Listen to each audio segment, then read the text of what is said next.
नमस्कार साथियों, आज हमारा राजस्थान परिचय का टॉपिक रहेगा स्थानीय प्राचीन नाम, लोकल एंड हिस्टोरिकल नेम, जिसे हम लिखते हैं स्थानीय व प्राचीन नाम। स्थानीय व प्राचीन नाम, इससे मतलब ये है जैसे कोई भी क्षेत्र है, जैसे मान लो कोई क्षेत्र जिसका नाम है बीकानेर। अब आज हम इस क्षेत्र को बीकानेर बोल रहे हैं, चाहे कोई जयपुर है इसे हम जयपुर बोल रहे हैं, गंगानगर को श्रीगंगानगर बोल रहे हैं। क्या यही नाम इनके हैं आज? ये नाम सही है बिल्कुल, लेकिन कुछ लोकल नेम भी होते हैं जहां स्थानीय लोग जैसे निवासी होते हैं आसपास में यूज करते हैं। जैसे हनुमानगढ़ में एक नदी है जिसका नाम है घग्गर नदी है। उस घग्गर नदी के आसपास के क्षेत्र को नाली बोलते हैं, सारी बोलते हैं नाली, नॉर्मल नाली बोलते हैं। तो ये होता है स्थानीय नाम, लोकल नेम जिसे बोलते हैं। आज शेखावाटी है, चलता है, शेखावाटी नाम प्रॉपर चलता है। सिक्कर, चूरू, झुंझुनू का पोर्शन है पूरा, ये क्या कहलाता है? शेखावाटी कहलाता है। जैसे मान लो आज बीकानेर है तो इसका पुराना नाम जांगड़ प्रदेश मिलता है, ये होता है पुराना नाम, जांगड़ प्रदेश मिल गया। जयपुर का जैसे ढूंढाड़ प्रदेश मिल गया, ये प्राचीन नाम है। इसके अलावा किसी को उपनाम भी मिला हुआ है या उन स्थानीय प्राचीन नाम से जुड़ी और बातें, या वहां का कोई सांस्कृतिक महत्व है या कोई धार्मिक महत्व है, उन सभी मान मर्यादाओं को मैं साथ में रखूंगा। और भी जो अन्य जो बातें होंगी उन बातों को मैं बराबर साथ में चलाया रखूंगा। तो आज मैं सबसे पहले उठाता हूं राजस्थान के उत्तरतम भाग को। राजस्थान के उत्तरतम भाग की हम बात करें तो सबसे उत्तरतम भाग में राजस्थान के दो जिले आते हैं मुख्यतः, और इन दो जिलों के अंदर जो भाग आते हैं इनमें से एक का तो नाम है हनुमानगढ़ और दूसरे का नाम आता है श्री गंगानगर। ये दो जिलों का भाग है। एक को आज हम बोलते हैं SGNR, इसका मतलब श्री गंगानगर, और दूसरे को बोलते हैं HMH, इसका मतलब हो गया हनुमानगढ़। इन दो जिलों को प्राचीन काल में राजस्थान में एक प्रचलित नाम था, जिसे जनपद था, और उसका नाम था योध्ये प्रदेश। ये लो जी, प्रदेश का नाम हो गया, इसे बोलते थे योध्ये प्रदेश। योध्ये प्रदेश में केवल हमारे राजस्थान के दो ही जिले नहीं आते थे, हनुमानगढ़, श्रीगंगानगर। इसके अलावा भी पंजाब, हरियाणा का भाग इसमें सम्मिलित था, और इस प्रदेश को कहा जाता था योध्ये प्रदेश। एक स्थान था मंदिर करके, एक स्थान था, और मंदिर वो इस योध्ये प्रदेश की राजधानी हुआ करती थी। इस योध्ये प्रदेश का एक केंद्र है हनुमानगढ़ श्रीगंगानगर की सीमा पे, जबकि आता वो हनुमानगढ़ जिले में है, और उस क्षेत्र का नाम है रंग महल। और राजस्थान में योध्ये प्रदेश का सबसे प्रमुख केंद्र था, तो वो केंद्र था कौन? रंग महल केंद्र था। योध्ये प्रदेश में दो जिलों का भाग आया। एक जिले का आज प्रेजेंट टाइम में नाम है जिसे कहा जाता है श्री गंगानगर। नंबर 2 जिले की हम बात करें, यहां दूसरा जिला आता है, तो इस जिले का नाम है कौन सा? हनुमानगढ़ इसका नाम आता है। हम बात कर लें स्थापना की। गंगानगर नगर की स्थापना 1927 के अंदर हुई थी, और हनुमानगढ़ नगर की बात की जाए तो इसकी स्थापना 1805 के अंदर हुई थी। इस नगर की स्थापना करने वाला भी बीकानेर का शासक था, और उसका नाम था महाराजा गंगा सिंह। बड़े ही फेमस महाराजा है जिनका नाम महाराजा गंगा सिंह। कहते हैं कि 1921 में एक नहर का काम करवा रहे थे, राजस्थान की पहली नहर परियोजना जिसका नाम गंग नहर, और ये नहर 1921 में शुरू की, 1927 तक काम चला था।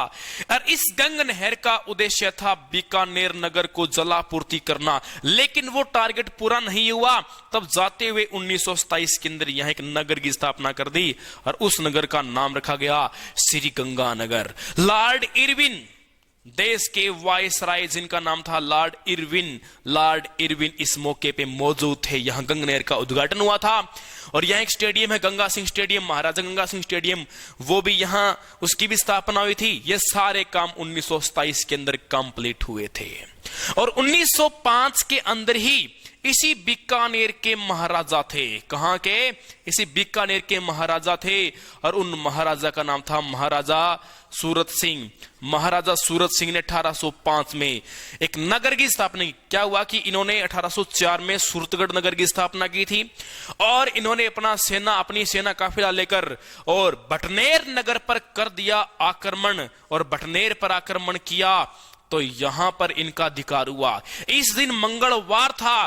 स्योंग से ये महाराजा सूरत सिंह हनुमान जी के भगत थे और उस भक्ति देखा, मैं भगत तो हुई और हनुमान जी को कुछ देना चाहा, और इस बटनेर नगर का नाम चेंज करके 1805 में 5 अप्रैल का वो दिन था और यहां नाम कर दिया इसका हनुमानगढ़। छोटे से एक मंदिर की स्थापना कर मूर्ति स्थापना भी इसके अंदर की थी। सन 297 ईस्वी के अंदर भूपत सिंह भाटी करके एक भाटी या मूल रूप से यादव वंश के व्यक्ति हुए, भगवान श्री कृष्ण के 9वीं पीढ़ी के वंशज माने जाते भूपत सिंह भाटी। 297 कुछ जगह मिलता है 285, ये ज्यादा ऑथेंटिक मिलता है, ये भी कुछ जगह 297 में मिलता है। 285 ईस्वी के अंदर बटनेर नगर की स्थापना भूपत सिंह भाटी ने की थी। भाटियों का सिरमौर, भाटियों का प्रमुख किला और उत्तरी राजस्थान का प्रहरी, बार बार विदेशी आक्रमण झेलने वाला, राजस्थान में सर्वाधिक विदेशी आक्रमण झेलने वाला दुर्ग भी कौन सा है? बटनेर दुर्ग आता है। इसके बाद इन दोनों जिलों में गंगानगर, हनुमानगढ़ नगर में दोनों में से एक नदी गुजरती है आज, और उस नदी का नाम है घग्गर नदी। और उस घग्गर नदी के भाव क्षेत्र को कहा जाता है नाली। स्थानीय लोग इसे क्या बोलते हैं? नाली कहते हैं। बिल्कुल कोई प्रॉब्लम नहीं है। अच्छा, क्या है कि जैसे ये गंगानगर है, यहां एक स्थान पड़ता है जिसका नाम है सूरतगढ़, यहां एक स्थान पड़ता है जिसका नाम है अनूपगढ़। सूरतगढ़ अनूपगढ़ के बीच के भाग को कहा जाता है चुगेर क्षेत्र। क्या बोलते हैं? चुगेर क्षेत्र कहा जाता है। बहुत खतरनाक खास बात है यहां की, यहां पर एक दरगाह भी है राजस्थान में। यह एक रेखा है जिसका नाम है red Cliff line. Red Cliff line के सबसे नजदीकतम यहां दरगाह, उस दरगाह का नाम है लैला मजनू की दरगाह। बड़ी जोर की दरगाह है। जो प्रेमी जोड़े होते हैं वो जोड़े यहां नारियल लेके जाते हैं, अपनी फरियाद करते हैं कि इस जोड़ी को सही सलामत बनाए रखें। यदि आप भी सच्चे प्रेमी हो, मन में किसी एक के लिए भावना व्यक्त करते हो, तो भी लैला मजनू की दरगाह पे जाके अपना भाव प्रकट कर सकते हो। यदि आपके मन में बहुउद्देशीय परियोजना है तो आप सफल नहीं हो पाओगे। तो ये लैला मजनू की खास बात है। यदि आपके दिमाग में कोई एक फिक्स टारगेट है ना, तो ये पूरा होगा। ठीक है, बहुउद्देशीय परियोजना अपनाना चाहते हो तो यहां टारगेट नहीं सफल होगा। ये लैला मजनू की खास बात है यहां पर। तो सच्चे प्रेमी आज भी जाते हैं, मेला भरता है, प्रेम की याद में एकमात्र मेला भरता है, खास मेला लैला मजनू की दरगाह है ये। ठीक है, इसके अलावा हनुमानगढ़ के अंदर एक स्थान पड़ता है जिसका नाम है पल्लू। पल्लू क्यों महत्वपूर्ण है? इस पल्लू में यहां एक माता का मंदिर है जिस माता को बोलते हैं ब्राह्मणी माता। राजस्थान में ब्राह्मणी माता के 2 मंदिर है।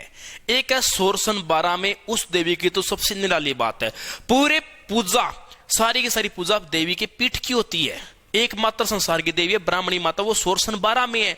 एक देवी है राजस्थान हनुमानगढ़ के पल्लू में, इसको भी ब्राह्मणी माता, ये सुनारों की कुल देवी कहलाती है ब्राह्मणी माता। ये इस ब्राह्मणी माता की खास मंदिर बात है, इस यहां से छोटा सा कहते हैं कि एक गढ़ बना हुआ था पहले, और उसको कोटकलूर गढ़ कहा जाता था।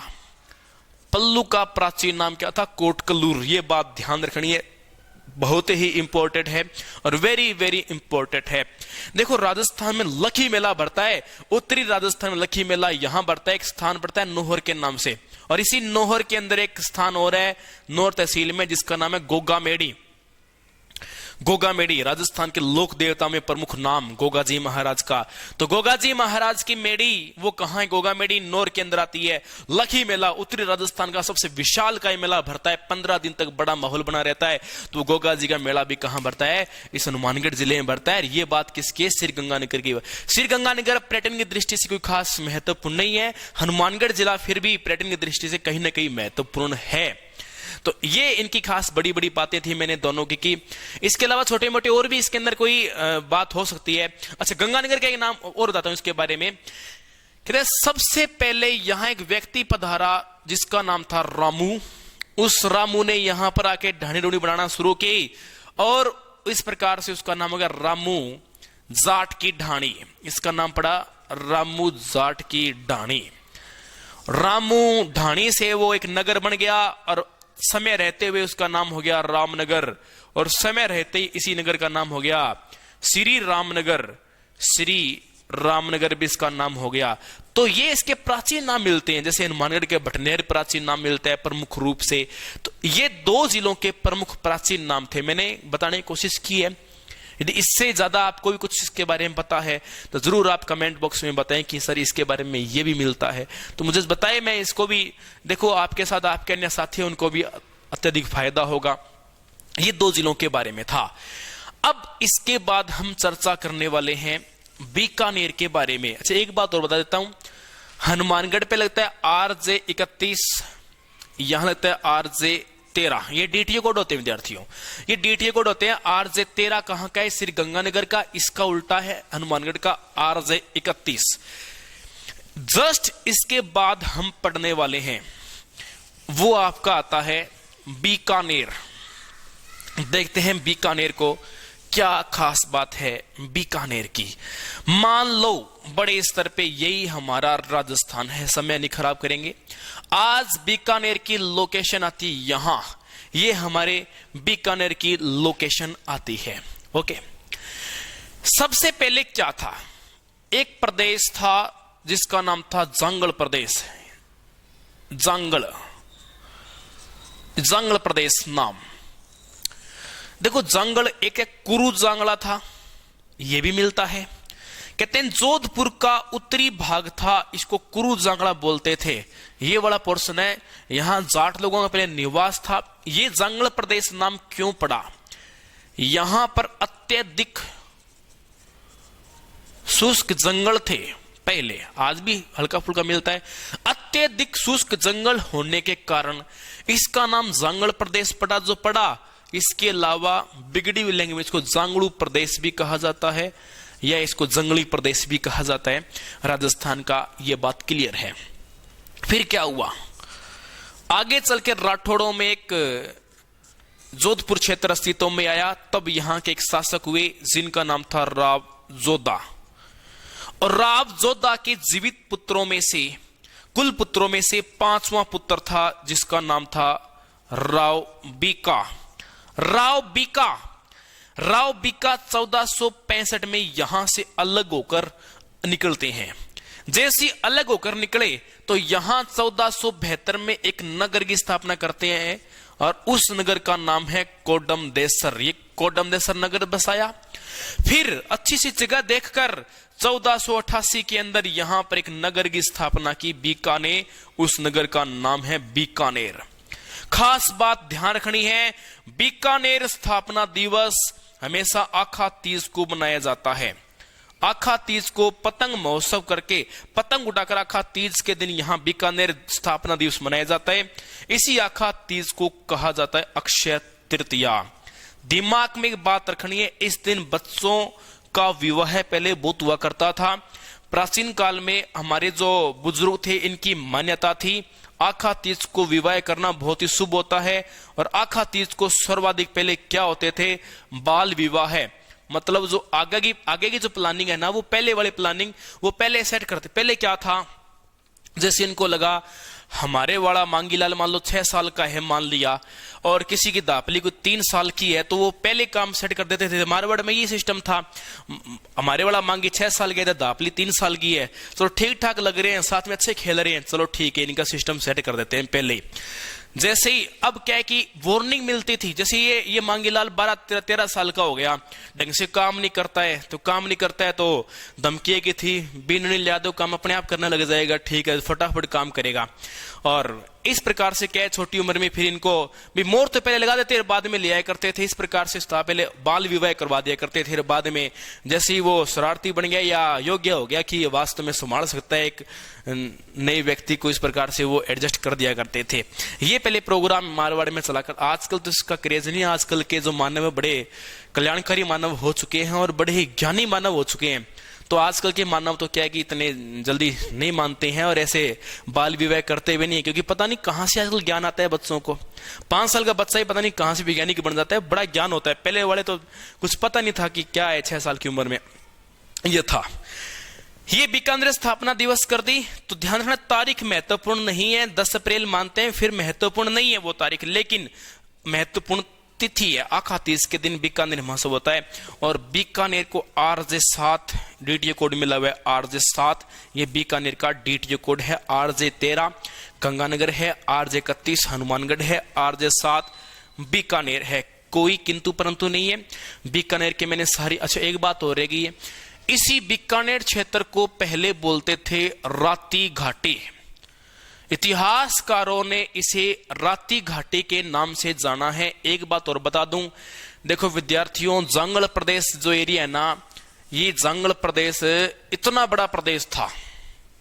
जंगल प्रदेश यहां वाला क्षेत्र था ना, इस क्षेत्र का उस टाइम नाम था अहि क्षेत्रपुर, और अहि क्षेत्रपुर ही जंगल प्रदेश की क्या थी उस टाइम राजधानी थी। सच्चाई की बात यह कि अहि क्षेत्रपुर राजस्थान का जिला है नागौर, उस नागौर का प्राचीन नाम है। अहि क्षेत्रपुर नागौर का क्या है प्राचीन नाम। देखो 2-3 बातें कवर हो रही है आपकी, पता लग रहा हो तो आपको। जंगल प्रदेश की राजधानी अहि क्षेत्रपुर, इसका मतलब ये नागौर वाला भाग जंगल प्रदेश का ही अंग था। ठीक है, फिर और बताया क्या, अत्यधिक शुष्क जंगल होने के कारण इसको जंगल या जंगली प्रदेश बोलते थे। राती घाटी बोलते थे। राव जोधा के 5वें पुत्र बीका ने 1465 में अलग होकर 1472 में तो कोडम देसर नगर की स्थापना की थी, और ये बीका की पहला केंद्र था। और 1488 में इसने बीकानेर नगर की स्थापना की थी। ये खास बात मिलती है। इसके बाद मैं आपके सामने लेकर आ रहा हूं, इसका नाम है शेखावाटी प्रदेश। क्या है शेखावाटी प्रदेश में? शेखावाटी प्रदेश बहुत ही महत्वपूर्ण है।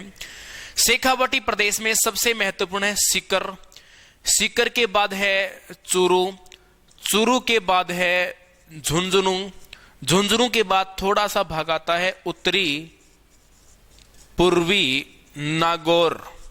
ये कुल 4 जिले आते हैं शेखावाटी प्रदेश में। शेखावाटी प्रदेश का हृदय, हम बात करें शेखा प्रदेश के हृदय के बारे में, तो शेखावाटी प्रदेश का हृदय कहते हैं सीकर को कहा जाता है। ठीक है, प्रमुख 3 है, कुल 4 जिले शेखावाटी प्रदेश के अंदर आते हैं। ठीक है, जबकि सीकर के प्राचीन नाम की बात करें तो इसे बोलते हैं वीरभानका बास, इसे बोलते हैं वीरभानका बास कहा जाता है। इसके अलावा शेखावाटी का एक स्थान है, उसे शेखावाटी का पुष्कर बोलते हैं, उसका नाम है लोहारगल। लोहारगल, लोहारगल, लोहारगल पड़ता है झुंझुनू में। यहां क्या है विद्यार्थियों, एक पर्वत है लोहारगल पर्वत। उस पर्वत पर एक तो सूर्य मंदिर बना है और साथ में सूर्य कुंड बना है। यहां पर 24 कोस की यात्रा बड़ी फेमस है। सूर्य कुंड पर्वत, उसके चारों तरफ 24 कोस की देखो ध्यान रहे, एक है 84 कोस की यात्रा, वो तो है ब्रिज भूमि की फेमस है 84 कोस की यात्रा। 24 कोस की यात्रा यहां पर लोहारगल तीर्थ की फेमस है। सूर्य कुंड बना है, उसके चारों तरफ यहाँ परिक्रमा होती है। खाज खुसली फोड़े फाड़े हुए तो ये वहां सही भी हो जाते हैं, बताते हैं मान्यता है यहाँ पर, बहुत अच्छी मान्यता है। लोहारगल को शेखावाटी का पुष्कर कहा जाता है। ठीक है विद्यार्थियों, वीरभानका बास सीकर को बोलते हैं, प्राचीन नाम था। और शेखावाटी का हृदय किसको बोलते हैं? सीकर को कहा जाता है। और चूरू, ठीक है, चूरू उत्तरतम भाग है, चलता रहता है। और शेखावाटी प्रदेश का प्रभाव उत्तरी पूर्वी नागौर में भी है। और ये आपके शेखावाटी प्रदेश की प्रमुख बातें थी। और इसी के साथ मैं पूरा रिपीट करता हूं जो आज तक मैंने करवाया। मैंने मुख्यतः बता देता हूं आपको 4-5 जिलों की बात की है। जैसे सबसे पहले बात की तो वो बात थी श्री गंगानगर नगर की बात की। नंबर 2 बात की तो वो हनुमानगढ़ नगर की बात की। फिर प्रमुखता बात की तो बीकानेर की बात की। इसके बाद जो मैंने बात की तो वो नागौर की बात की। फिर इसके अलावा मैंने सीकर की बात की।